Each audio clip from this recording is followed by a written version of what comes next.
Wike no be friend where you go get. If PDP na Wike papa, Wike don't abandon in papa be that. Wike graduated from law school 1997. He became local government chairman under PDP 1999. 2007, he became Rotimi Amechi's chief of staff under same PDP. 2011, Wike became Minister of State under President Ebele Goodluck Jonathan under PDP. 2015, Wike became governor under PDP. 2019, Wike became governor under PDP. Wike has never worked for money in his life. All the things he's using, all the cars, the houses, the hotel you see now is from government. Quote me anywhere. If Wike wasn't a governor, Governor Sheyi, Wike will probably be Governor Sheyi's manager. He can't even stand Governor Sheyi Makinde in real life. Governor Sheyi Makinde asset declaration 6 years ago was over 48 billion. Can they stand together if not for politics and if not Nigerian government? You can chop am. You can see his spokesperson, my boy too. You can see the way he's talking now. That same Wike wanted to demolish that PDP that brought him to this level. Governor Seyi Makinde risked his second term to follow Wike 2 years ago to campaign for Tinubu. That same Governor Seyi Makinde, Wike is abusing him now. Anybody clapping for Wike now is either you are heartless or you are wicked. Wike no be human being.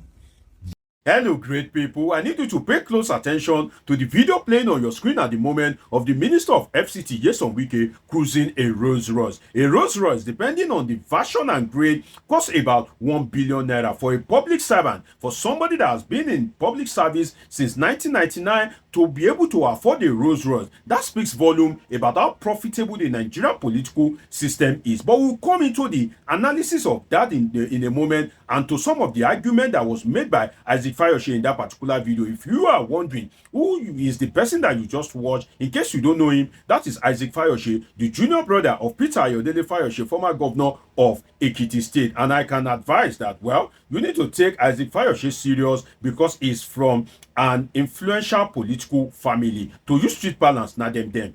They know themselves. So if Isaac Fayose is coming to speak about, we can don't forget that his senior brother, Peter Ayodele Fayose, former governor of Ekiti State, is a close ally of Nyesom Wike. So there's no way that Isaac Fayose would not have maybe seen them together or have been able to kind of like decode some things about the personality of Nyesom Wike. Now let us go to the PDP issue that brought about that particular video. Now I must be clear, and I've said it before that, well, I'm not in support of you not paying your ground rent. I may not be in support of the way Nyesom Wike approached the matter, but then not paying your ground rent is wrong.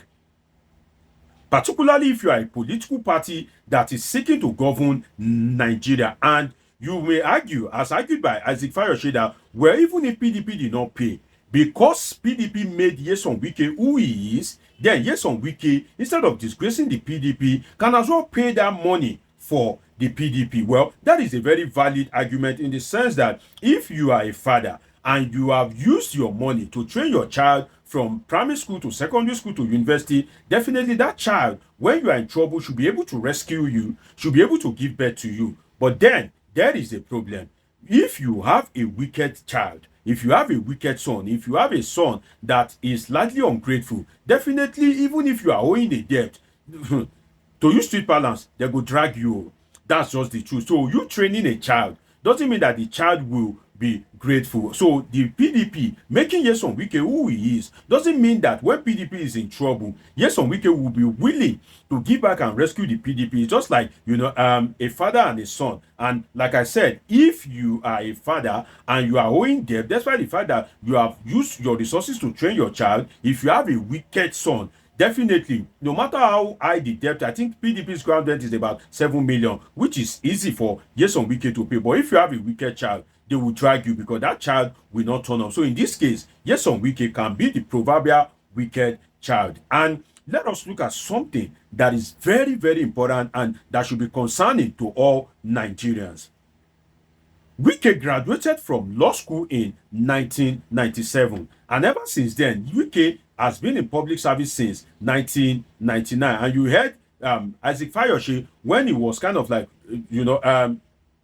mentioning the position that he has occupied. And Femi Falana also kind of like threw a swipe at Nyesom Wike that, well, you are the lawyer that we know, that we have never met in any court, that your name has never appeared on a case in any court, you have never defended anybody as a lawyer. And the reason for that is that Nyesom Wike, shortly after he left the law school, he became the chairman of Obiakpo local government in Rivers State under the reign of Peter Odili as governor. So since that 1999 that Nyesom Wike has been occupying public office, definitely till date he has not left public office much like that, from being the chairman of Obiakpo local government to becoming the chief of staff to Rotimi Amechi. Fell out with Rotimi Amechi. Then he became the Minister of State for Education under Goodluck Jonathan. He has fallen out with the Jonathan family now. Then he became the governor of Rivers State.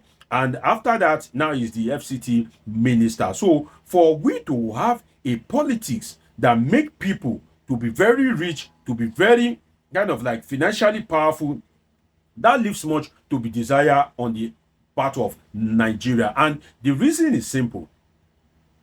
Economists have asserted that human wants are insatiable. That means that things that human beings want, you can never satisfy them.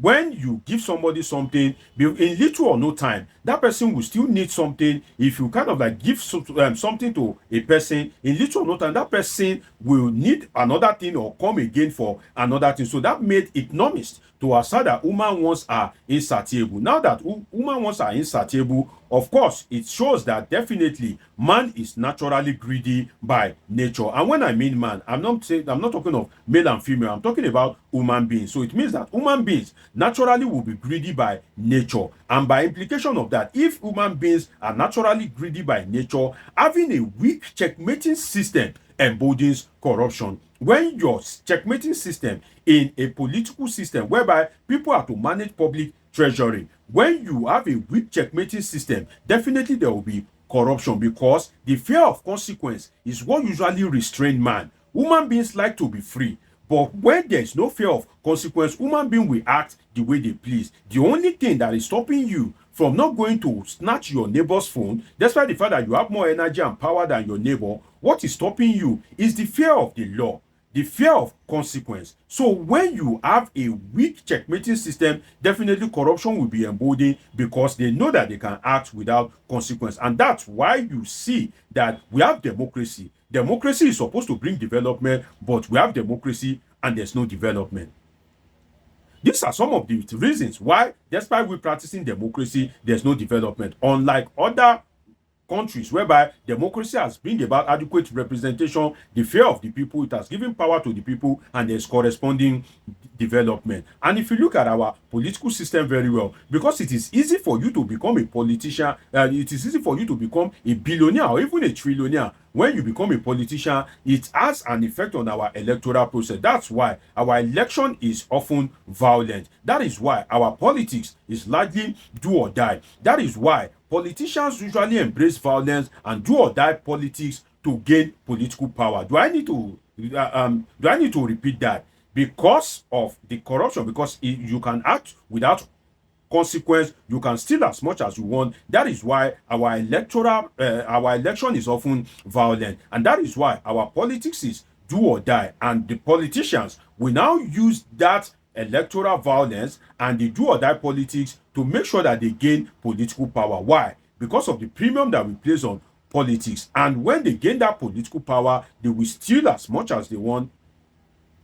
And when they steal as much as they want, then after serving out their term, they will become political godfather or political investors. They will be sponsoring candidates. You go and be this, you go and be that. They will keep sponsoring candidates and they will make themselves political investors. So if politics is less attractive, maybe we won't have a Nyesom Wike that is as powerful as he is today. It is only in Nigeria that you go into political office, and when you come out of office, definitely you are a millionaire, you are a billionaire, and nobody is asking questions depending on the pendulum that swings your way. Nyesom Wike now is an ally of Bola Ahmed Tinubu. Definitely no EFCC can question him. So you can imagine that, and that is why we politicians will keep stealing and stealing till they can steal no more. And the truth is, there's always something to steal, because it is the people that would rather be impoverished. Now, let us touch on Seyi Makinde, because as Fayose mentioned Seyi Makinde, you see, Seyi Makinde is just being clever by half, and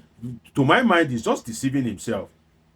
In the sense that you work with Nyesom Wike that is crafty, that is diabolical, that knows his way, that knows political gymnastics. Nyesom Wike that has been in politics since 1999. You were a technocrat, then you became a governor. You decide to let Nyesom Wike use you, and you guys aligned to install Bola Ahmed Tinubu. You sabotage PDP to install Tinubu, and you think that Tinubu that has been in politics since when he became a senator under SDP at that time, you believe that that same Tinubu that has been a former governor of Lagos State, the godfather of politics in Southwest, one of the influential person that installed Muhammadu Buhari, you now think that when you install Tinubu and in 2027 you can sack that same Tinubu because Seyi Makinde is scheming to become the president. So Seyi Makinde is just being clever by half. So that's why I don't have any kind of pity on him. But then again, Nyesom Wike also needs to watch his attitudinal problem, in the sense that Nyesom Wike, he has kind of like